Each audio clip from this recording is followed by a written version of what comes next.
其實就超級警察就真係對我嚟講係有好多難忘嘅回憶。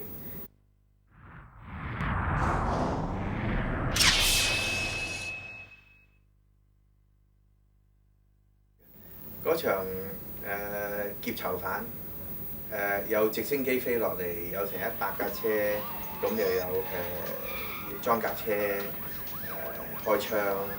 咁當時因為嗰個係高等法院，嗰個鐘樓係高等法院，我哋申請嘅時間係高等法院7個大法官都反對，係因為覺得佢意識唔好，劫囚犯佢唔批嘅。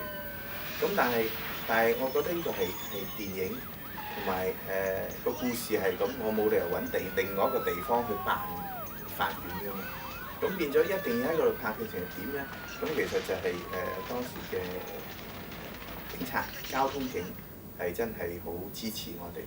佢就話：我只要俾你4個鐘頭，4個鐘頭就係星期一嘅朝早，你一定要9點鐘之前交翻個場俾我。咁到9點鐘之前你要交俾我。咁係嗰日係主要嘅交通幹道嚟嘅。咁我一分原來有成28個鏡頭。咁點樣28個鏡頭有直升機入去咧？點樣去做呢？我根本係好困難嘅。咁但係我只能夠咁樣做，咁我就希望我能夠做得到嘅時間，我就分咗4組機器，有4部機器。咁我就分咗4個 pattern， 分晒鏡頭啊。早一日我哋排晒位，由4點半開始準備，一天蒙光開始我哋就拍。嗰成場戲由直升機飛落嚟啊，拱啊張曼玉跌落去啊，咁啊再又要有威亞飛，即係楊紫瓊追啊，飛上個囚車開走啊，又開槍又反應彈，有100架臨時演員車，即係喺馬來西亞仲你揾啲臨時演員係好難嘅，揾100個車就排位都有排啦，又何況你4個鐘頭內全部要拍完。咁所有嘅工作人員係幫我抬住機器走嘅，冇人行嘅。拍完一組鏡頭，一講就全部走住，係要揸住4個 walkie-talkie 嚟講，要同直升機講，要同交通警察講，要同副導演講，要同機器組講。其實係有一個人同我揸住2個 walkie， 自己袋1個揸1個咁樣嚟開工。咁但係真係俾我4個鐘頭之內可以完成到嗰場戲。咁而係令到我係覺得，即係好開心嘅。火車卡追逐打嗰場咧，其實最難咧就係點樣勾住個直升機，因為其實係好危險。我哋吊住成龍啊，個飛機要感覺佢有堂梯，咁真係迎面對住嗰個火車，一路飛到去臨到嘅時間先至拉起。咁其實如果呢個一拉歪少少，一勾到任何一樣嘢咧，都好大危險。咁最後我哋拍嘅時間就我諗到，即係用個唐樓梯啊，就勾住下低，咁我哋用個直升機飛住，我哋就自己揸住嗰堂梯喺上高，有啲咩一勾嘅，我哋咪掉咗堂梯咪得咯。咁諗住呢個就 OK 咯喎，因為我要做到見到感覺係飛緊，突然間個火車勾到挫一挫嗰架直升機。咁要挫架直升機嘅時間係好困難，你點樣挫架直升機呢？咁我哋叫個直升機師就自己做嗰下。咁嗱，我哋揸住嗰堂梯，我哋自己盡量喺佢要做嗰下時，我哋同個武術指導一齊拉行佢。咁點知不真係未做過唔知，以為咁樣得，點解一揸住嘅時間，一拉完之後，我哋一掉出去，唔夠力，堂梯好重啊，掉唔到出晒去，原來係勾住嗰隻個 skid 嗰個架個腳架，勾住個腳架，一勾住個腳架，真係將個直升機拖住。我睇住嗰個 blade 已經就嚟要打到個頂嘅時間，但係個直升機師真係咧，Captain Yao 馬來西亞佢以前就係空軍嘅，佢一同我講勾住邊度，勾住邊，咁我一同佢講左邊，勾住左邊，佢即刻打個白鴿轉。睇住個飛機就嚟要撞，突然間打下白鴿轉，好似彈弓咁，成架飛機飛咗上成1000米高，跟住落翻嚟佢都一額汗，佢個手都扭傷咗，夾硬扭傷。即係我係睇住自己要死啦，個直升機真係勾住咗，睇住嗰個碟就嚟要撞落去嘅時間，佢佢突然間嗰下一扭，成架飛機飛咗上去。其實嗰下係令到我哋完咗之後，過幾兩個禮拜都講起個心都卜卜跳得好驚。即係拍戲好多時睇就好似好簡單啦。咁另外就阿曾江當時喺上高直升機一挫嘅時間就跌落去，咁我就當時就同佢做咗替身，咁我就替佢喺上高跳落去。喺嗰度上高跳落去，其實望埋好似好簡單嘅，原來喺個直升機上度有成40尺高嘅時間呢，你望到個火車，原來個火車係搖下行嘅。咁如果你落得唔準，其實好窄，都要咁窄嘅位。如果落得唔準或者一彈咗出去嘅呢，咁你直接落火車軌側邊嗰全部都係好硬嗰啲石尖嘅石嚟㗎嘛。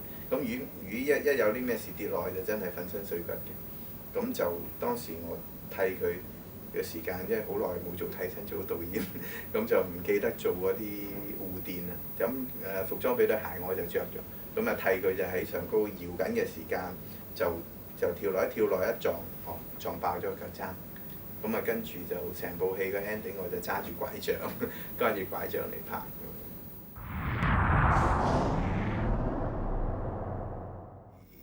第一次同成龍大哥合作啦，即係我始終都係年青啊，13年前，咁就佢係天王巨星，咁所以變咗都有少少即係同佢傾偈啊，都係即係因為大哥真係好尊重佢。咁譬如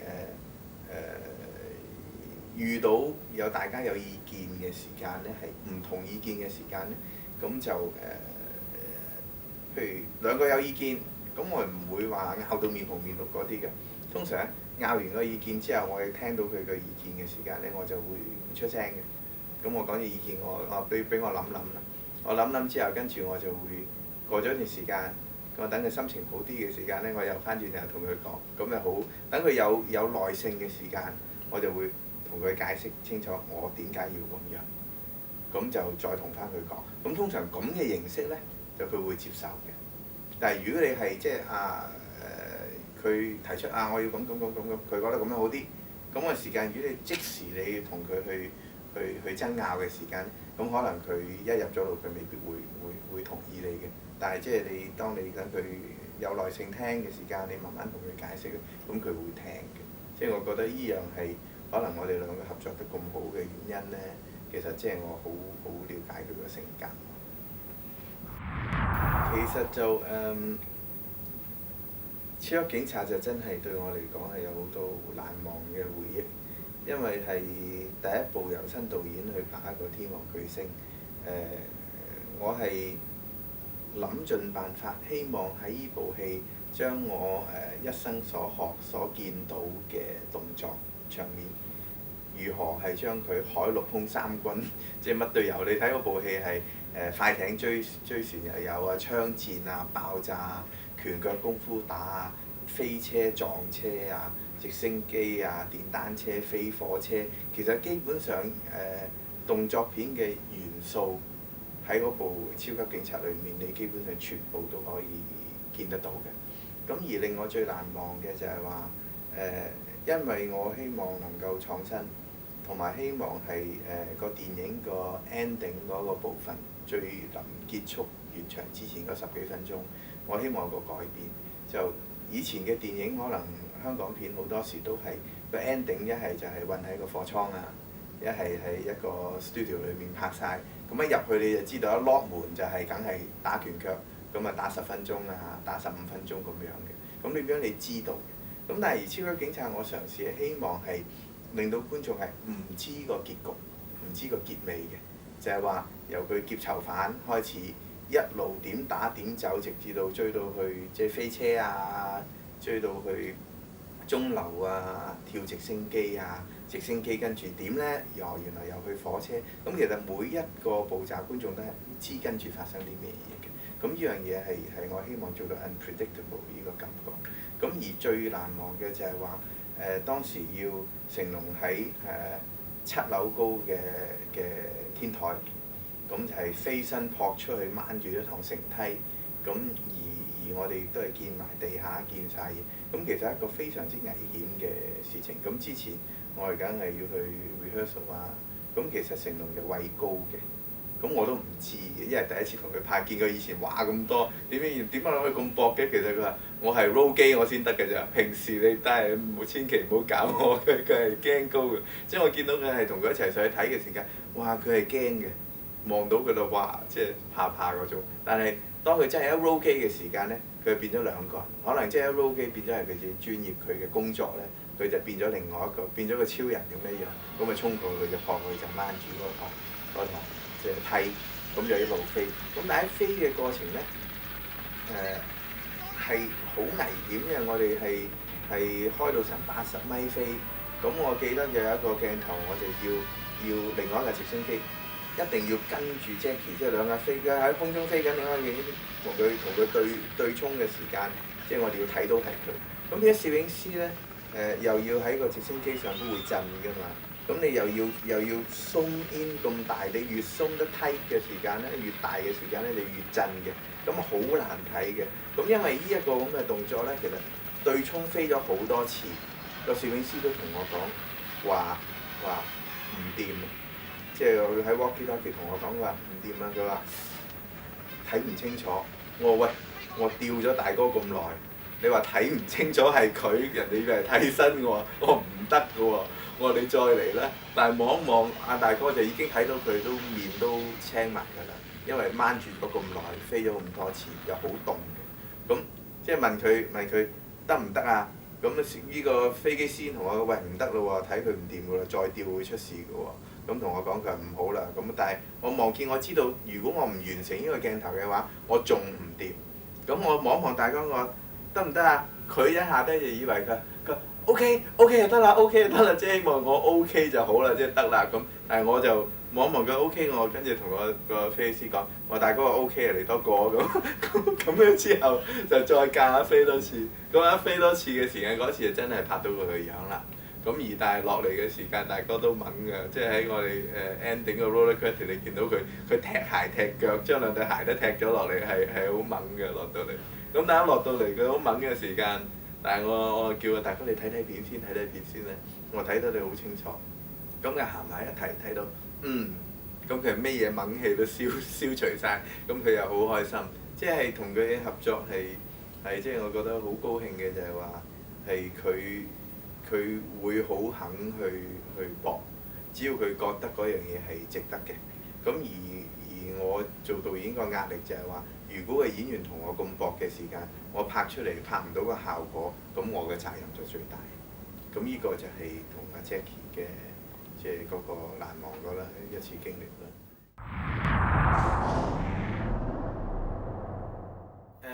楊紫瓊就係我1986年拍《中華戰士》嗰陣時識佢，我做副指導，咁我哋一齊係成日一齊練啦。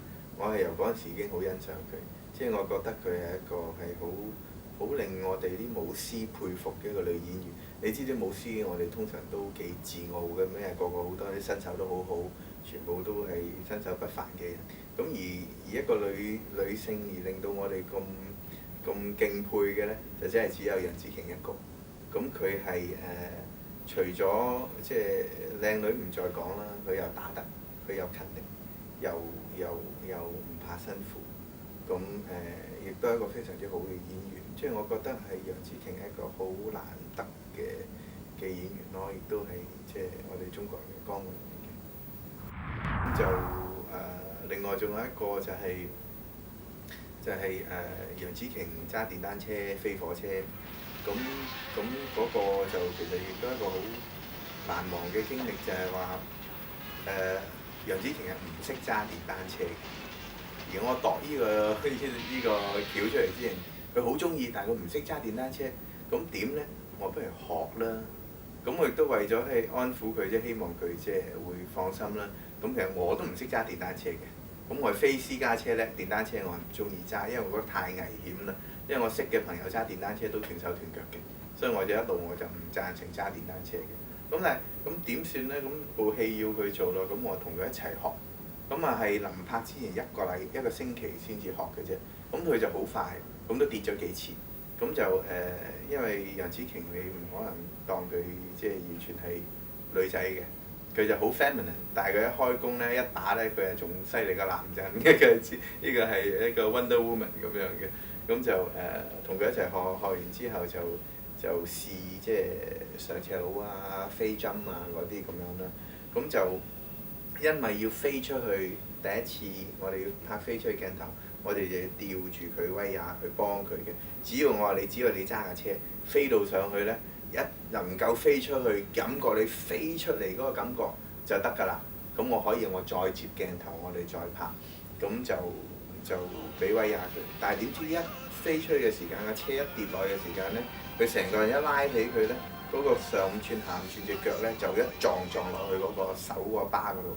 我哋係離好遠，我離差唔多100碼以外，我揸住個攝影機，我見到佢哐哐一聲好響，跟住一落嚟見到已經踎咗喺度，攣咗喺度唔喐得啦。哇！我即刻衝過，已經成眼淚。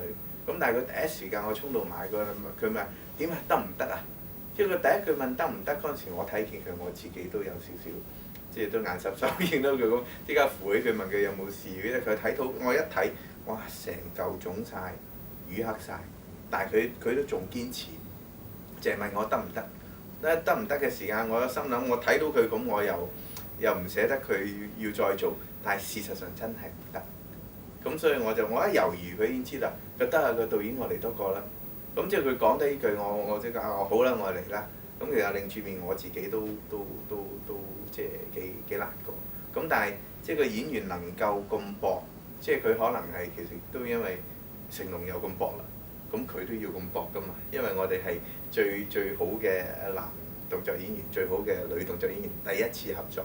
咁變咗即係其實呢一方面都幫到部戲，令到佢兩個都好搏命。咁變咗就再嚟過佢又出嚟又做得到。咁我覺得係佢係即係佢嗰種堅毅嗰個精神咧，其實令到我就好佩服佢。